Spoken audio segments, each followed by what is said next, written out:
ఓం సాయిరామ్. తల్లి, నీతో మాట్లాడాలని వచ్చాను.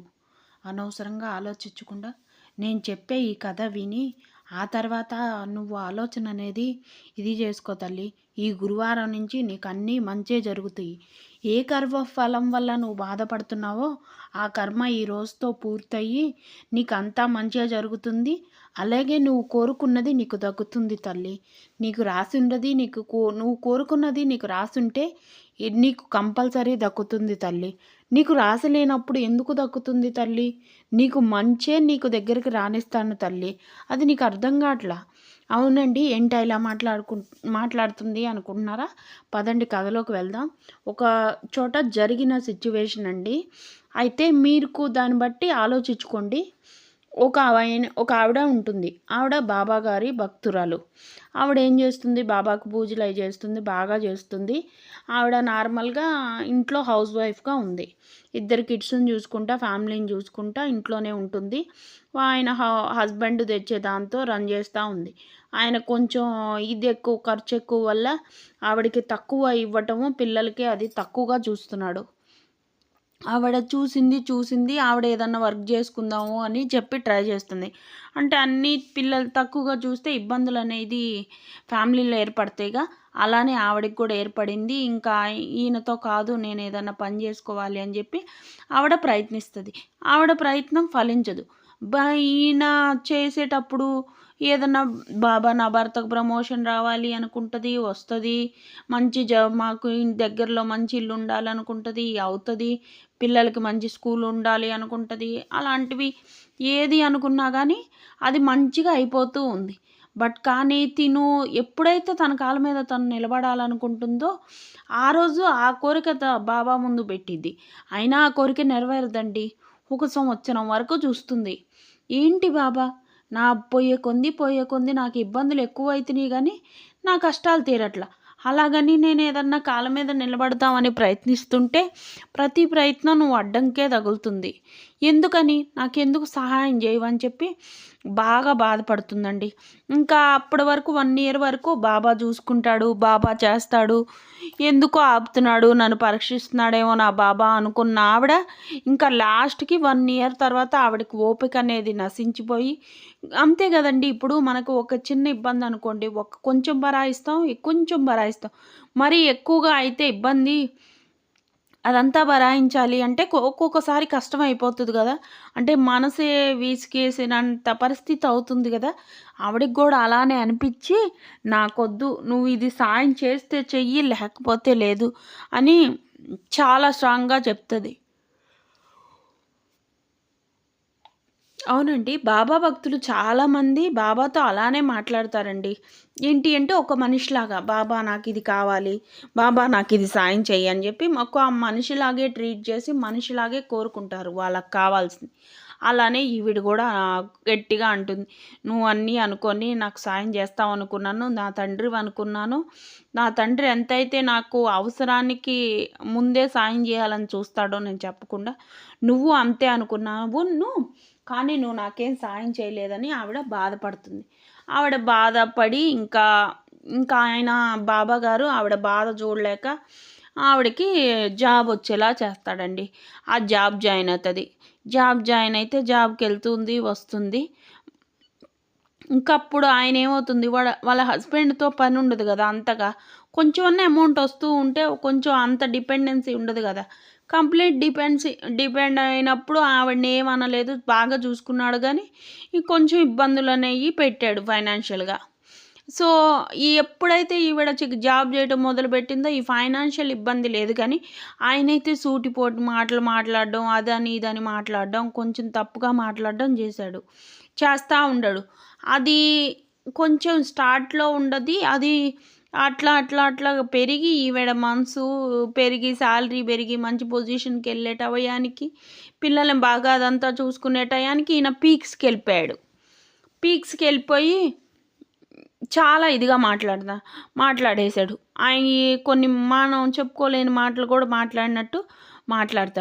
మాట్లాడితే ఆవిడ ఏం చేస్తుంది, ఇంత ఇది అవ్వుతానని నువ్వు ఆయాల నాకు ఎలా అంటే ఇక ఆవిడ చెప్పినా గానీ ఇది నిజం అబద్ధం అని చెప్పినా గానీ నమ్మే సిచ్యువేషన్ లేకుండా క్రియేట్ చేసేస్తాడు. అంతగా క్రియేట్ చేసేస్తాడు. ఎందుకంటే ఆయన మీద కొంచెం శాలరీ ఎక్కువ పెరగటం, ఈవిడ డెడికేషన్‌గా వర్క్ చేయడం వల్ల ఈవిడకి మంచిగా రావడము, అందరూ మంచిగా హెల్ప్ చేయటము అవన్నీ జరుగుతాయి. సో, ఇంకా ఆ లెక్కన ఆయన నెగెటివ్ అంతా చేసేస్తాడు. అంతా నెగెటివ్ చేసేటప్పటికి ఆవిడ చాలా బాధపడిద్ది. చాలా బాధపడి, ఇదేంది బాబా, ఆ సమస్యే నయం కదా తండ్రి, నా భర్త నాతో ఉండేవాడు, ప్రతిసారి కదిలిస్తే ఏం గొడవ అవుతుందో, ఈ పూట ఏం గొడవ అవుతుందో, రేపేం గొడవ అవుతుందో అని భయపడాల్సి వస్తుంది. ఇవాళ ఫైనాన్షియల్గా అన్నీ సర్దుకున్నాయి కానీ ఈ బాధ ఏంది తండ్రి నాకు భర్త విషయంలో. అంతే కదండి, ఇప్పుడు ఒక రిలేషన్లో ఉంటాం, రిలేషన్లో ఉండేవాళ్ళు ఉంటారు, వాళ్ళు ఇది కావాలి అనుకుంటారు. ఒక ఫ్రెండ్సే ఉండరు, క్లోజ్ ఫ్రెండ్స్, వాళ్ళు అవతల వాళ్ళు ఇలా ఉంటారు అని చెప్పి ఒక ఫ్రెండ్ ఎక్స్పెక్ట్ చేయలేరు కదా. ఆ ఎక్స్పెక్టేషన్ అనేది ఇదైతే బాధేస్తుంది కదా. వైఫ్ అండ్ హస్బెండ్ రిలేషన్ కూడా అంతే కదండి. ఏదన్నా ఇంకొకళ్ళు అలా ఉన్నారు అంటే ఇప్పుడు మనం 2 కళ్ళతో చూస్తున్నామండి. ఒక కన్ను సరిగ్గా లేకపోతే రెండో కన్నుకి ఇబ్బందే కదండి. అలాగే వైఫ్ అండ్ హస్బెండ్ రిలేషన్స్ కూడా. సో, అలానే ఆవిడ బాధపడతది. ఇలా అయింది ఏంది బాబా అని బాధపడతది. ఒకరోజు బాధపడి పూజ అది చేసి బాధపడి పడుకుంటది. పడుకుంటే ఆవిడకి కల్లోకి బాబాగారు కనిపిస్తారు. కనిపించి, "అమ్మా ఏంటిది? మళ్ళీ ఈ విషయంలో నా మీద నిందేస్తున్నావా? ఆయాలేమో ఉద్యోగం లేదు అని బాధపడ్డావని, నీకు అవసరం లేకపోయినా నువ్వు బాధపడతావు అని తెలిసి కూడా నేను నీకు సాయం చేశాను. అయినా అది నువ్వు ఆలోచించకుండా ఇయాలేమో ఇది బాధపడుతున్నావు. ఏంటమ్మా ఇది" అంటాడు. అంటే ఇంకా ఆయాల ఆవిడ అనుకుంటది, ఇదేంది నిజమే కదా, ఆయాల నాకు జాబ్ కావాలని బాబానే అడిగాను కదా, అంతగా పూజ చేశాను కదా, మరి ఇయాల నువ్వే చేసావు, ఈ బాధలన్నీ నీ వల్లే పడుతున్నానని ఆయన్నెందుకు నిందించడం అని చెప్పి ఆవిడ ఆలోచించుకుంటుంది. ఆలోచించుకున్న తర్వాత, అరే బాబా నన్ను క్షమించు బాబా, ఏ మంచి అయితే నువ్వు ఆ రోజు నుంచి ఆవిడ ఇంక అప్పటి వరకు నాకు ఇది కావాలి అది కావాలి అని కోరుకున్న ఆవిడ అప్పటి నుంచి నా లైఫ్లో మంచి అయితే ఏదైతే మంచిదో అదే నువ్వు చేయాలి అని చెప్పి ఆవిడ అనుకుంటుంది. అనుకోవటం మొదలు పెడుతుంది. దీన్ని బట్టి మీకేం అర్థమైందండి? మనకి ఏది మంచిదో అది ఎప్పుడైనా బాబా గారు ఇస్తారండి.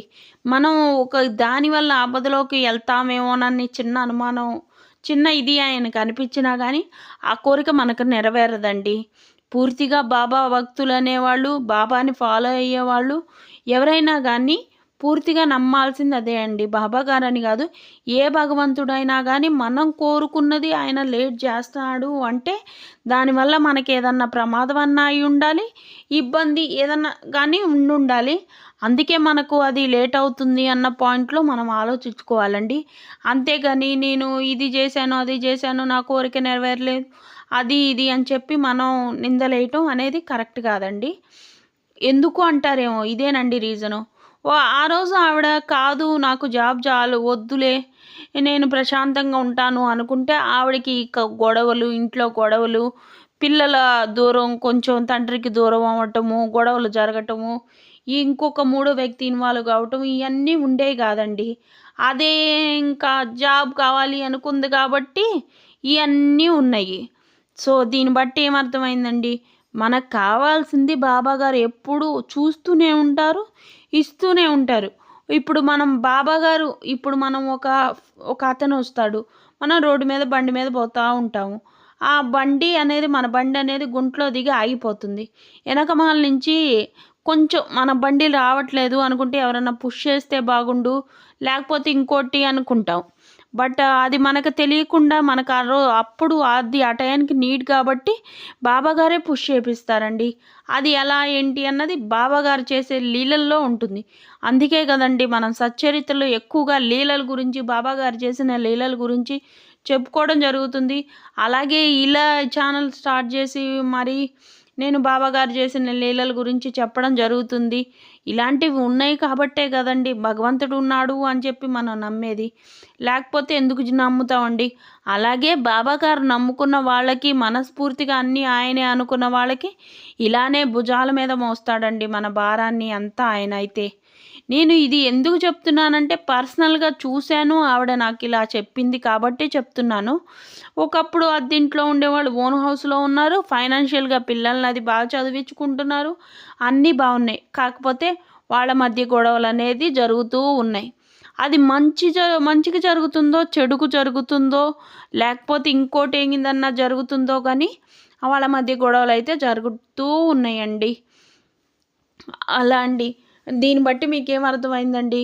మనం ఏదైనా కానీ నమ్మి బాబాకి వదిలేసి పని చేయాలి కానీ బాబా నాకు ఇదే కావాలి అని కోరుకోవటం అనేది తప్పని నా ఉద్దేశం అండి. ఎందుకు అంటారేమో, ఇదే రీజన్ అండి. మనం ఇవాళ అది కావాలని కోరుకుంటాం. మనం కోరుకున్నాం అని చెప్పి కర్మఫలం తగలాలి కదండి. పలానా చోట పలానా వాళ్ళ చేత ఇబ్బంది పడాలి లేదా బాధపడాలి అని అన్నప్పుడు ఎవరిని ఆపలేరు కదండి. అలాగే ఇది కూడా అంతేనండి. మనం పడాల్సి ఉంటున్నంతకాలం పడతాం, అంతేగాని మనం ఇంకోటి అయితే చేయలేం కదా. ఇప్పుడు అది జరగటం వల్ల ఆవిడ ఫైనాన్షియల్గా బాగుంది కానీ భార్య భర్త మధ్య దూరం పెరిగింది కదా. దేనికన్నా పెరిగింది కదా. సో ఇదండి సంగతి. ఇది ఈరోజు వీడియో అండి. ఇది ఈరోజు కథ. ఈ కథానుసారం మీకేం అర్థమైందండి? ఎప్పుడైనా కానీ బాబా అంతా మంచే జరుగుతుంది, నువ్వంతా నాకు మంచే చేస్తావు అనుకున్న వాళ్ళకి చాలా మంచి చేస్తాడండి. ఇది కావాలి అనుకున్న వాళ్ళకి కోరిక అనేది నెరవేరుతుంది కానీ తర్వాత దానివల్ల వచ్చే ఇబ్బందులు కానీ అవి ఇవి మనం బాబా గారిని అయితే నిందించకూడదండి. ఇదండి ఈరోజు వీడియో. మరో మంచి వీడియోతో అయితే రేపైతే కలుస్తాను. అంతవరకు లైక్ చేయడం, షేర్ చేయడం, సబ్స్క్రైబ్ చేసుకోవడం అస్సలు మర్చిపోద్దు. ఓం సాయిరామ్. సదానింబ వృక్షస్య మూలాదివాస సుధాశ్రావిణం దృగ్మమభ్యం ప్రియంతం. సబ్స్క్రైబ్ చేసుకోవడం అస్సలు మర్చిపోద్దండి. ఓం సాయిరామ్. బాయ్.